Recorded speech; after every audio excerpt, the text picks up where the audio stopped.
তৃণমূল কংগ্রেসের সুপ্রিম মমতা বন্দ্যোপাধ্যায় বারবারই তার দলের নেতা ও কর্মীদের সংযত থাকার বার্তা দিয়ে থাকেন। তবে মাঝে মধ্যেই দেখা যায় নেত্রীর সেই বার্তা অনেকের কানেই পৌঁছায় না। সেই একই ঘটনা এবার কাঁকড়া ব্লকের পানাগড়ে এক তৃণমূল নেতার বিরুদ্ধে তুলেছেন এক হোটেল মালিক অভিযোগ। এই হোটেল মালিক স্থানীয় তৃণমূল নেতা পিরু খানের বিরুদ্ধে অভিযোগ তুলেছেন।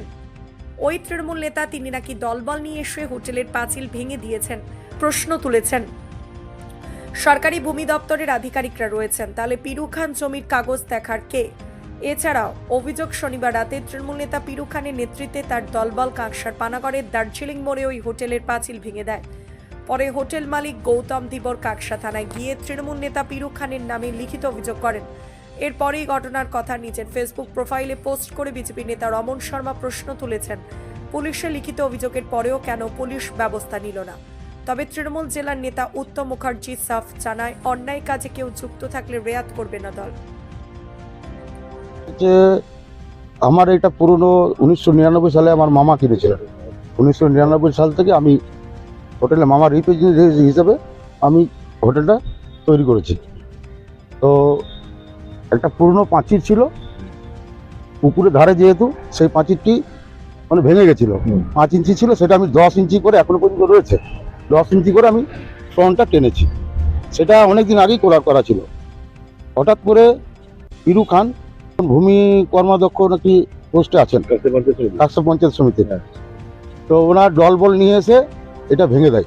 আবার পরশু দিন, আমি কালকে বাইরে ছিলাম, আমি আজকে পরশু দিন বাইরে ছিলাম, কালকে এসে আমি থানায় একটা কমপ্লেন জানাই।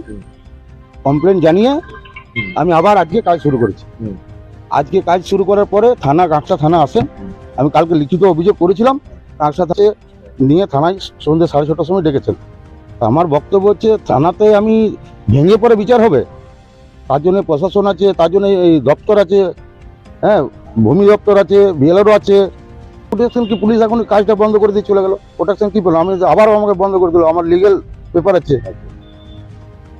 তার বিপরীতে ব্যবস্থা নেওয়া হবে, দেখা যাক। থানাতে দেখেছি, থানাতে কি বলে, নাহলে উপরে আমাকে যেতে হবে।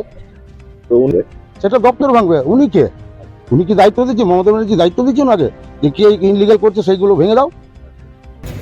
প্রথম কথা হচ্ছে যে আপনারা নিশ্চয়ই সরেজমিনে যান, তদন্ত করুন। গৌতম ধীবর অ্যান্টি সোশ্যাল মানুষ। একটা পুকুরের পাড় যেটা ওর নিজস্ব নয়, সেই পাড়টাকে এবং পুকুরটাকে ভরাট করে পুরো একটা পরিকল্পনা মাফিক ওই জায়গাটাকে দখল করার পরিকল্পনা করেছিল। আমরা বাধা দিই এবং সেই পরিকল্পনা ওর ব্যর্থ হয়, যার জন্যে ও কমপ্লেন করেছে। আমরা থানায় যাব, ওর জন্য মাস পিটিশন একটা আমরা অলরেডি রেডি করেছি এলাকার সমস্ত মানুষকে দিয়ে। দেখুন, গৌতম ধীবর আপনারা নিশ্চয়ই জানেন, আপনাদের চ্যানেলের মাধ্যম দিয়ে খবর হয়েছিল, ও বনকাটিতে একটা কোনো হোটেল নিচে পাশে একটা পুকুর ছিল, সেই পুকুরটাকে প্রায় 70% বুঝিয়ে দিয়েছিল এবং তাকে বিএলও থেকে চিঠিও করা হয়েছিল। গৌতম ধীবরের কাজ হচ্ছে সরকারি সম্পত্তি নষ্ট করা, সরকারি সম্পত্তি অ্যাকোয়ার করে হোটেল বা ব্যবসা করা। এটাও থামেনি, তারপরও পিডব্লিউডি জায়গা ঘিরে নেওয়া এবং পুকুরের পাড়টাকে, যে পুকুরটা মানুষ জনসাধারণ ব্যবহার করে, সেই পাড়টাকে ঘিরে নিচ্ছিল। তার জন্য ওকে বাধা দেওয়া হয়েছে। সেইটার জন্যই ও ছটপটিয়ে গিয়েছে, তার জন্যই কমপ্লেন করেছে। আমরা ওর এগেনস্টে কমপ্লেন করব, যত দূর যাওয়ার দরকার পড়বে তত দূর পর্যন্ত যাব এবং ইনলিগালভাবে এলাকায় এই ধরনের কাজ করতে দেবো না। না পঞ্চায়েত পারমিশন, না পঞ্চায়েত সমিতির পারমিশন, না জেলা পরিষদের পারমিশন। এবং সরকারি একটা সাবমার্সেবল ছিল, সেই সাবমার্সেবলটাকে পর্যন্ত তুলে দিয়েছে। অ্যান্টি সোশ্যাল, পুরোপুরি অ্যান্টি সোশ্যাল লোক। এই ধরনের অ্যান্টি সোশ্যাল লোককে জনগণ এবং সাধারণ মানুষ একটা মাস পিটিশন জমা করছে, তার কঠোর থেকে কঠোর শাস্তি চাই। ব্যবসা করার চেষ্টা করে, রাতারাতি করে, রাতের অন্ধকারে করে, সেই সব মানুষদের নিয়ে কি বলবো? এরা পুরোপুরি অ্যান্টি সোশ্যাল। এরা সমাজের মানুষ হতে পারে না। সমাজের মানুষ যদি হতো নিশ্চয়ই মানুষের সঙ্গে আলোচনা করতো বা লিগেলভাবে পঞ্চায়েতের কাছে পারমিশন নিত। এই ধরনের কোনো কিছু করেনি। আমরা যতটুকু জানি, পুকুরের মালিক এখানে এসেছিল, তার জায়গা দখল হয়ে যাচ্ছে ভেবে, এবং পাঁচিল দিদা হয়েছিল, গৌতম ধীবর দিয়েছিল শুনলাম, দেখলামও, শুধু শুনলাম না। এবং এটা পিডব্লিউডি শুদ্ধ জায়গা আছে, এখানে লোকাল সব লোক জড়ো হয়ে ভূমি কর্মাধ্যক্ষকে শুধু খবর দিয়েছিল, তিনি এসেছিলেন, প্রশাসনিক লোকও এসেছিল। সঠিক যেটা ভেবে সেটা করা হয়েছে। অ্যাকচুয়ালি আইনের শাসন প্রতিষ্ঠা করা তারা তো নিজেদের আইন বানিয়ে প্রতিষ্ঠা করার চেষ্টা করছে, আর তার নিদর্শন আমরা দেখতে পাচ্ছি। কে ঠিক কে ভুল এই দেখার দায়িত্ব জনগণের নয়, প্রশাসনের।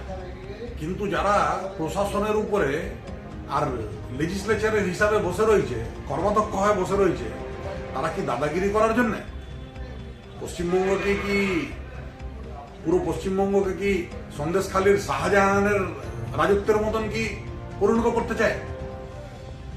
তার নিদর্শন আমরা দেখতে পাচ্ছি। ফেসবুকে পোস্ট করেছি, আমরা পোস্টার লাগাইছি। প্রশাসন যদি এখনো প্রশাসনের ঘুম না ভাঙে, আর আইনের দণ্ড যদি শুধু সাধারণ মানুষের জন্য এবং বিরোধীদের জন্য থাকে, তো যা হবার তাই হচ্ছে, আমরা চোখের সামনে দেখতে পাচ্ছি। অরিজিনাল যদি তথ্য থাকে বিডিও অফিসে বা এসডি অফিসে জমা দেন, ওরা এনকোয়ারি করে বলবে যে সরকারি জায়গা হলে সরকারি জায়গায় থাকবে, যদি কারো নিজস্ব জায়গা থাকে সে নিজের জায়গা নেই, গায়ের জোরে কেউ কিছু করতে হবে। তথ্য থাকলে সে রেহাই পাবে না, সে রেহাই পাবে না, দলের জায়গায় আছে। আর আমরা অনুরোধ করব যে যিনি গেছিলেন বিজেপি পার্টির হয়ে, তারা লিখিত আকারে এসডিও, মহকুমা শাসক কিংবা বিডিও সাহেবকে দেন, তড়িঘড়ি ওনারা ব্যবস্থা করবেন।